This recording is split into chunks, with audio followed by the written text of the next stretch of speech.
On Track Media Indonesia didukung oleh Yayasan Tifa mempersembahkan drama radio Mimpi Musafir bekerja di Malaysia. Halo pendengar, kita bertemu lagi di drama radio Mimpi Musafir bekerja di Malaysia. Kemarin kita sudah mendengar cerita tentang Vita yang dipaksa bekerja ke Malaysia oleh ayahnya. Juga Rani yang baru saja ditangkap polisi di Malaysia. Bagaimana kelanjutan kisah mereka kali ini? Simak selengkapnya di episode kedua Mimpi Musafir. Dan jangan lupa untuk mengikuti kuis yang pertanyaannya akan dibacakan di akhir serial drama radio ini. Jawab pertanyaannya dengan benar dan dapatkan kesempatan untuk memenangkan hadiah berupa handphone, kamera digital, dan pulsa senilai jutaan rupiah yang akan diundi Februari 2014. Untuk mengetahui jawaban yang benar, simak seluruh 6 episodenya, jangan sampai terlewat ya. Sekarang, kita dengarkan dulu cerita selanjutnya.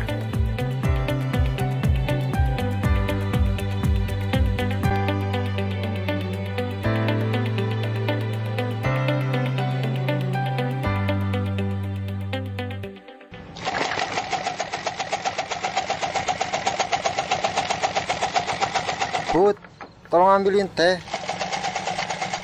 Iya mas, bentar.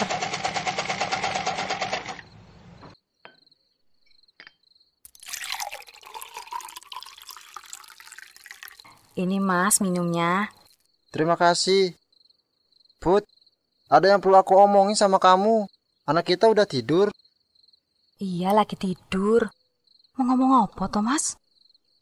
Putri, kamu ingat mas cerita tentang utang kita ke rentenir itu kan? Yang buat bayar biaya kamu melahirkan.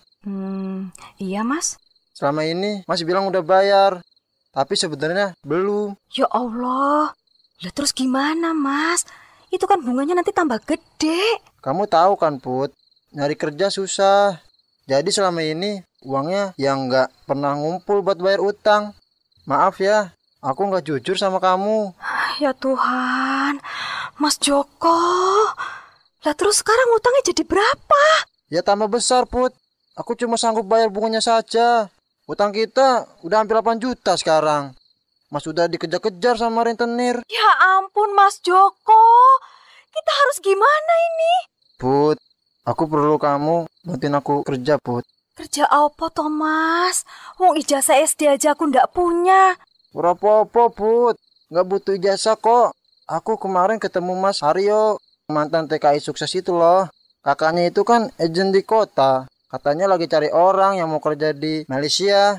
Syaratnya gampang. Dan kayaknya nggak perlu ijazah. Jadi pembantu di Malaysia? Amoh mas, aku takut. Put, seandainya yang dicari itu pekerja laki-laki, aku yang akan berangkat. Masalahnya yang dicari itu perempuan untuk jadi pembantu rumah tangga. Assalamualaikum. Waalaikumsalam. Mas Haryo. Masuk mas, silakan masuk. Iya, ini kebetulan lewat. Sudah lama nggak silaturahmi ke sini. Gimana kabarnya Mas Joko, Mbak Putri? Baik mas, silakan duduk mas. Lah, kebetulan mas. Saya sama ibunya anak lagi ngomongin tentang kerja di luar negeri. Kemarin Mas Haryo bilang katanya lagi ada lowongan ya? Betul Mas Joko. Dan banyak lowongan jadi pembantu rumah tangga di Malaysia. Gimana? Apa Mbak Putri tertarik? Tapi,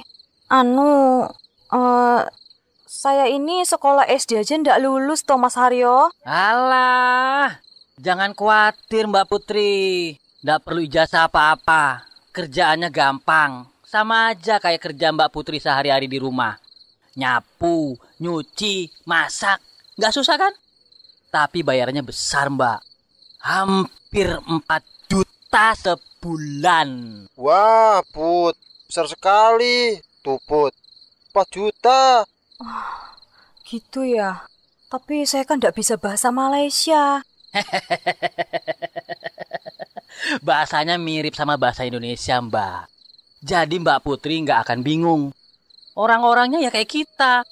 Makanannya juga sama. Makanya nggak usah takut, ya. Malaysia itu bisa dibilang Indonesia kedua lah. Oh, ngono toh. Sekarang itu Malaysia sedang kekurangan pekerja untuk rumah tangga. Gajinya besar. Kalau mau berangkat cepat, sekarang. Tuh kan Put, berangkat ya. Berangkat aja Mbak Putri. Nanti untuk Mas Joko sama anak-anak, biar saya yang ngasih uang saku. Hitung-hitung biaya kangen sama ibunya. Saya pikir-pikir dulu ya Mas. Kasihan juga anak-anak kalau saya tinggalin. Iya. Jangan lama-lama mikirnya ya. Yang tertarik mau kerja di Malaysia ini banyak loh Mbak.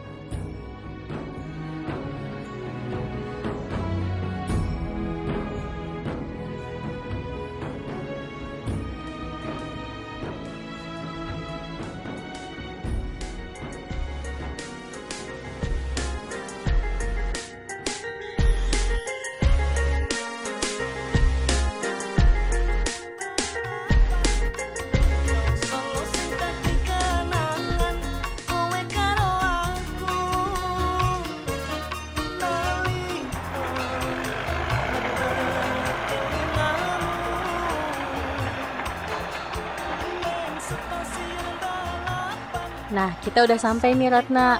Restoran ini namanya Sunan Jati. Tempatnya kumpul orang-orang Indonesia yang kerja di Kuala Lumpur, Malaysia.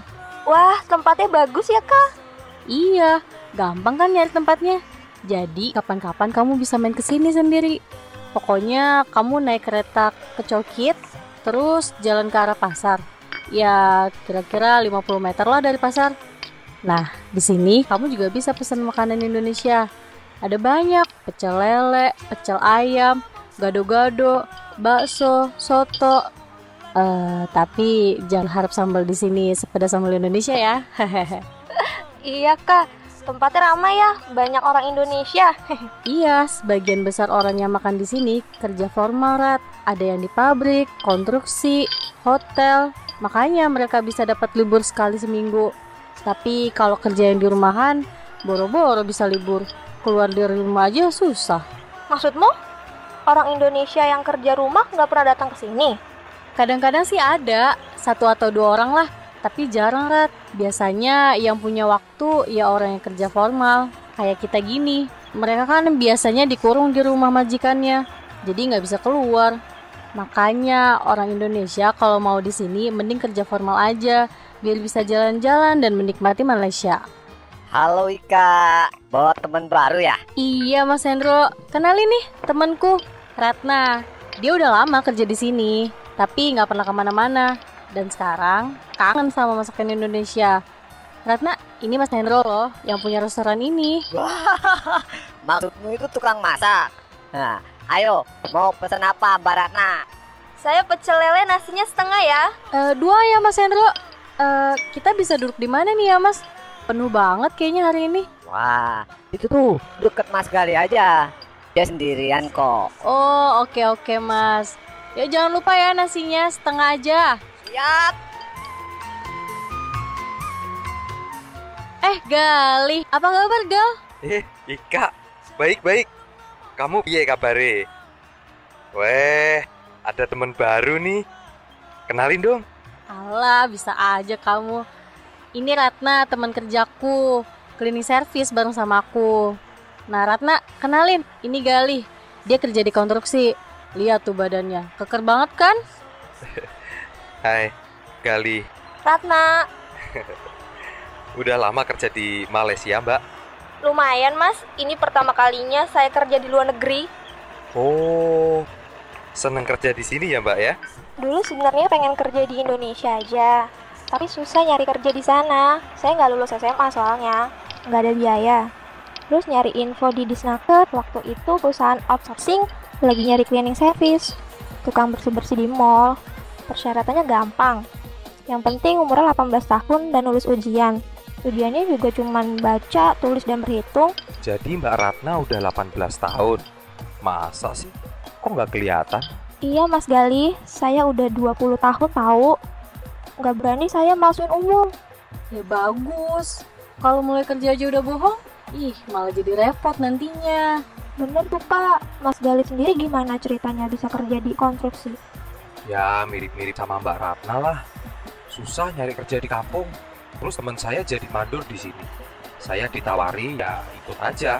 Sampai sini dilatih kerja, jadi kuli. Udah 4 tahun lebih saya di sini. Enak, banyak teman sekampung. Wah, enaknya. Saya sampai sekarang masih suka bingung sama omongan orang Malaysia. Katanya dulu sama, padahal beda. Misalnya pusing. Kalau di Indonesia kan artinya sakit kepala. Di Malaysia malah artinya berputar.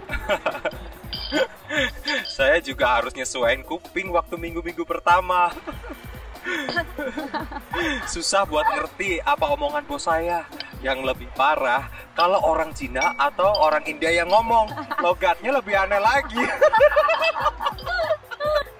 Ratna, abis ini temenin aku ya, ngirim duit ke anakku nanti.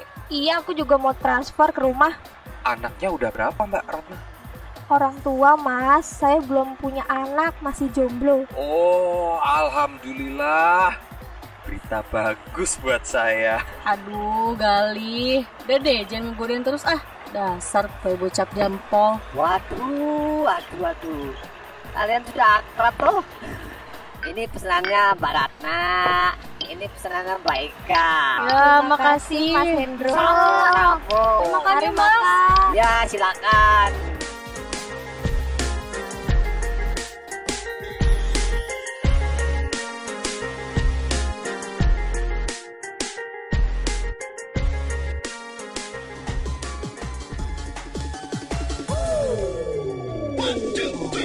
Pacarku memang dekat 5 langkah dari rumah. Tak perlu kirim surat, SMS juga nggak usah. Assalamualaikum. Aryo, Assalamualaikum. Waalaikumsalam. Pak Udin. Pak. Ayo masuk. Apa kabar nih? Baik. Nah, gimana? Kita jadi mau berangkat ke Malaysia.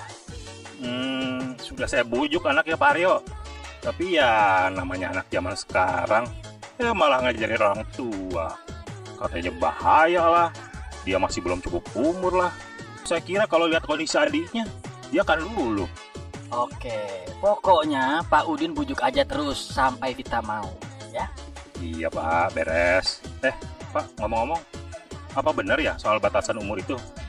Vita kan belum 17 tahun, KTP aja belum punya. Apa bisa berangkat? Oh, Pak Udin tenang aja. Pokoknya nanti Bapak tinggal tanda tangan saja surat izin buat Vita. Sisanya biar saya yang urus. Jadi bisa Pak ya? Anak saya keluar dari Pak? Bisa. Nanti akte sama kakaknya saya buatkan yang baru. Gak apa-apa kan? Dipalsuin gitu Pak? Saya nggak bilang dipalsukan Pak, tapi dibuatkan yang baru. Tapi nggak bahaya Pak?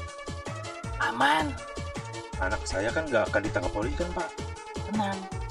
Soalnya anak saya kan Rini sakit. Ibunya juga nggak ada kerjaan tetap. Cuma bikin gorengan kalau sore. Siapa yang mau kasih makan keluarga saya kalau ada apa-apa nanti? Tenang aja Pak Udin. Asal Pak Udin nurut sama saya, semua beres. Kalau memang perlu, minggu depan berangkat juga bisa. Bisa Pak? Bisa. Nanti Pak Udin saya kasih uang kalau Vita jadi berangkat. Bisa untuk pengobatan Rini sementara. Sampai Vita sendiri bisa kirim uang ke rumah. Oh iya Pak, iya. Nah, Vita itu nanti kesananya pakai visa turis. Jadi kayak orang jalan-jalan gitu. Terus visa kerjanya diurus pas udah sampai di sana. Lebih gampang Pak Udin, nggak ribet. Ya asalkan anak saya baik-baik aja. Saya sih percaya sama Pak Haryo. Udah, tenang aja Pak Udin. Kakak saya biasa ngurus yang beginian kok. Pak Udin nggak usah khawatir. Yang penting Vita siap berangkat. Semua kita yang urus. Iya deh Pak Haryo. Nanti saya coba omongin lagi ya sama Vita. Saya kasih tahu bahwa ini demi adiknya hari ini. Nah, itu dia. Begitu Vita sudah siap, saya bisa langsung kasih uang ke Pak Udin. Udah, nggak usah khawatir Pak. Pengorbanan Vita bisa menyelamatkan nyawanya Rini. Iya Pak. Makasih Pak. Ya.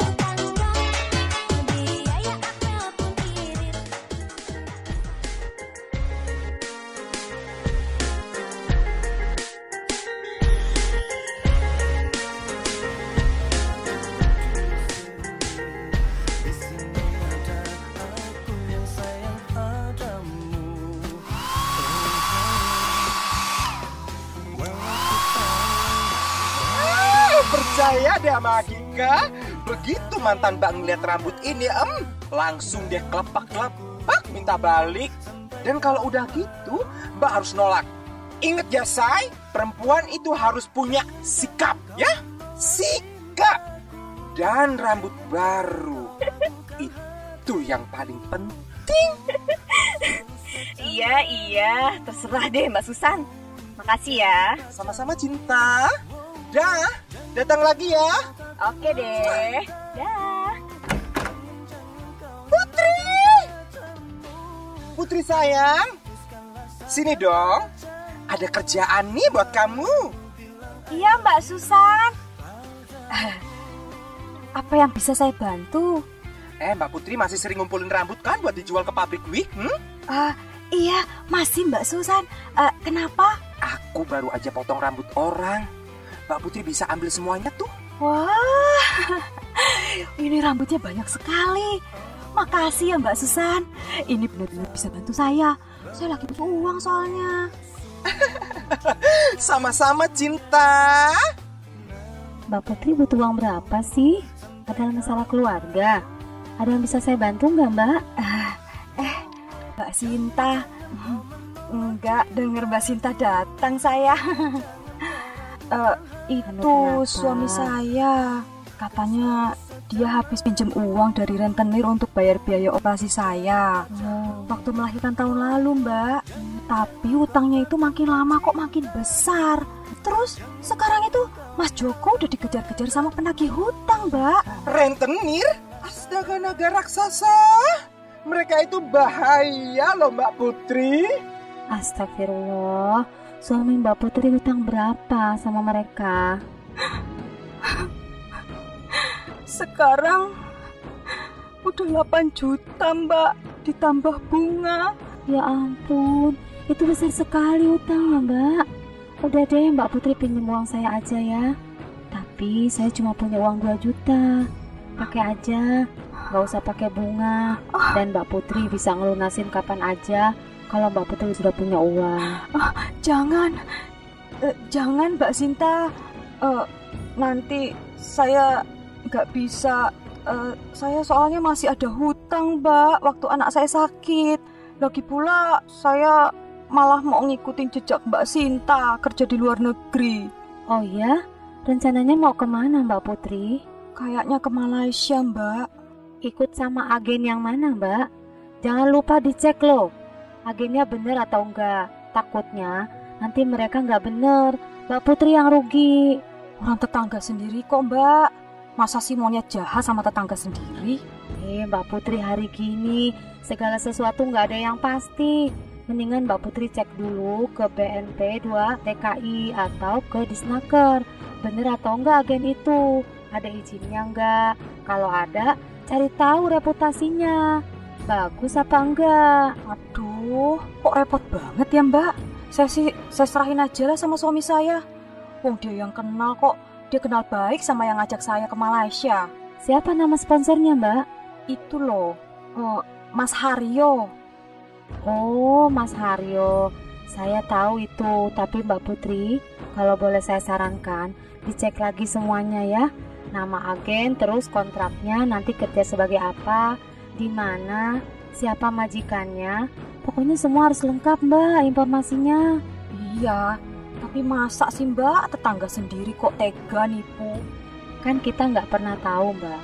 Mungkin Mas Haryonya baik, tapi kalau agen yang di Malaysianya jahat gimana? Oh, bisa gitu ya, Mbak? Ya bisa banget itu, Mbak. Saya bukan nakut-nakutin loh, tapi saya cuma ngingetin. Oh, ya sudah, Mbak, kalau gitu nanti saya coba tanya lah sama Mas Haryo. Ya ini kan semuanya buat kebaikan Mbak Putri sendiri. Iya, Mbak. Makasih ya, Mbak Sinta. Sama-sama.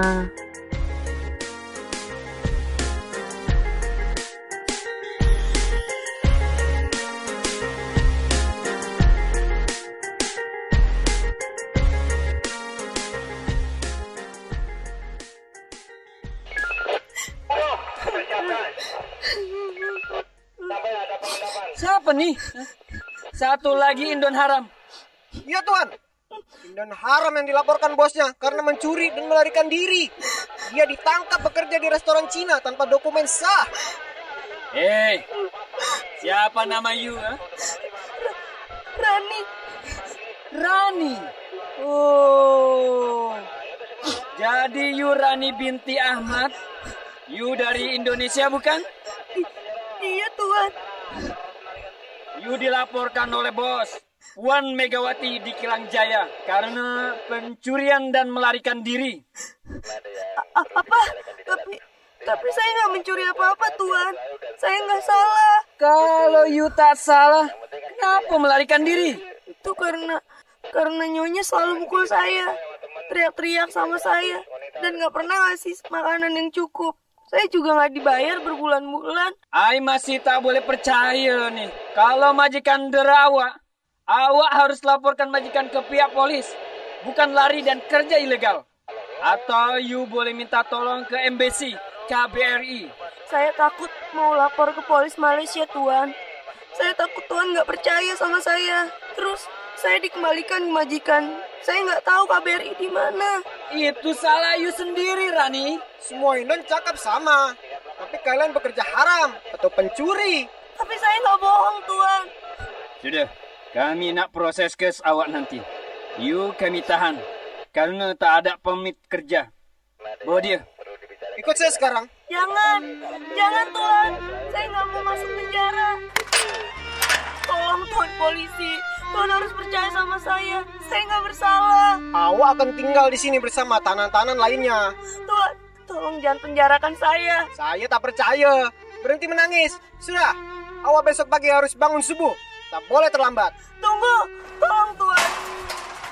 Ya Allah, kenapa nasibku jadi begini? Padahal niat mau bantu orang tua.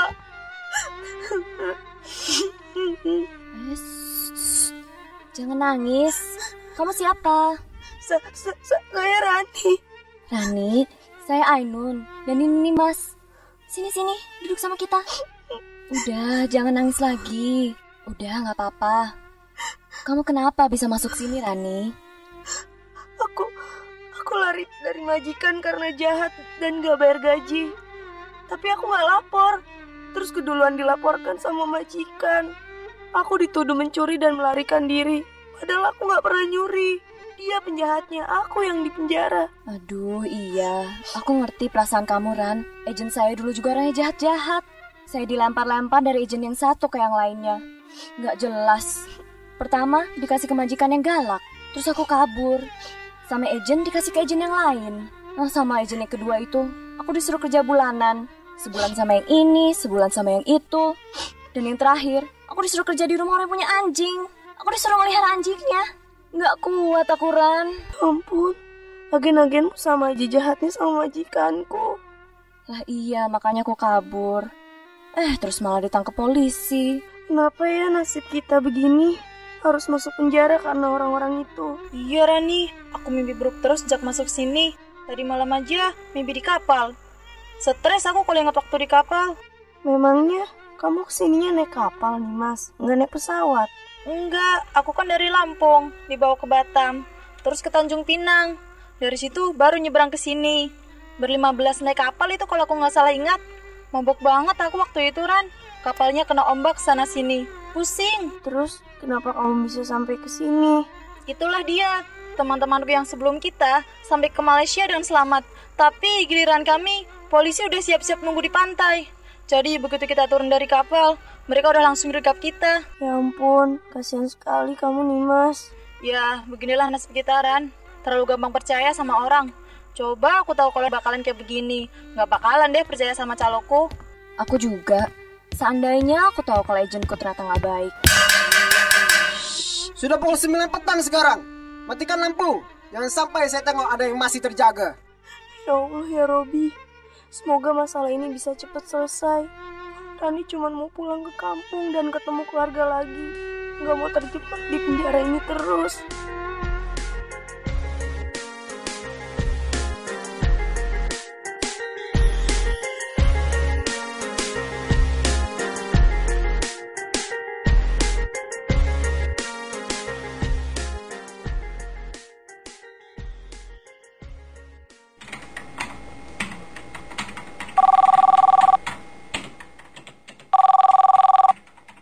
selamat pagi.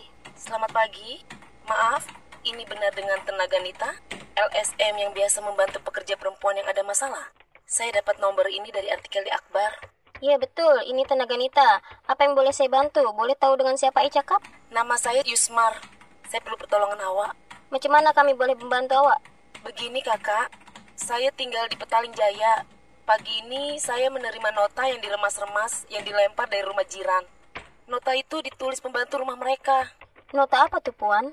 Dia kata minta bantuan sebab majikan dere dia di dalam rumah. Dia tak bisa keluar rumah karena majikan kunci pintu. Gila, Puan temukan nota itu. Pagi tadi anak saya ndak berangkat sekolah. Dia lihat kertas itu. Tapi mungkin dia sudah semalam atau hari kemarin kirim ke saya. Saya kurang paham lah.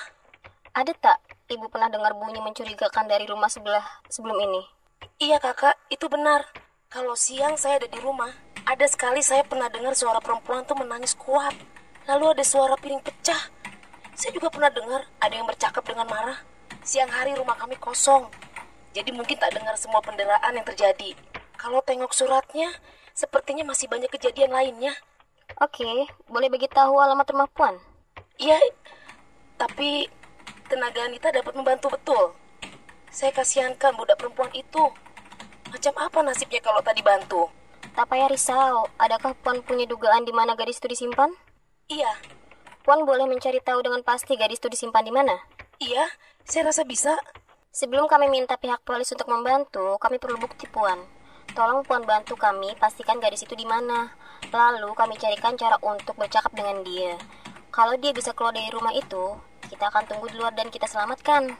Tapi kalau dia tak bisa keluar, kita perlu ada gambar-gambar Puan dia ditahan. Gambar-gambar itu boleh kita jadikan bukti terjadi perbuatan jenayah, kejahatan di dalam rumah itu. Baik, saya nak pastikan gadis itu ada di mana. Puan Yusmar, ada pembantu rumah tulis nama di surat itu? Iya, namanya Mayang. Oke, Puan Yusmar, boleh kita coba selamatkan Mayang bersama-sama? Terima kasih untuk maklumat awak. Kalau ada hal lain, boleh kami telepon awak? Iya.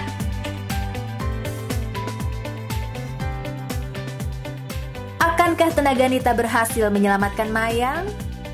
Apa yang akan terjadi pada Rani dan teman-temannya di penjara? Apakah Putri tetap akan bekerja di Malaysia? Dan bagaimana kelanjutan kisah Gali dan Ratna? Dengarkan episode selanjutnya di Mimpi Musafir, bekerja di Malaysia.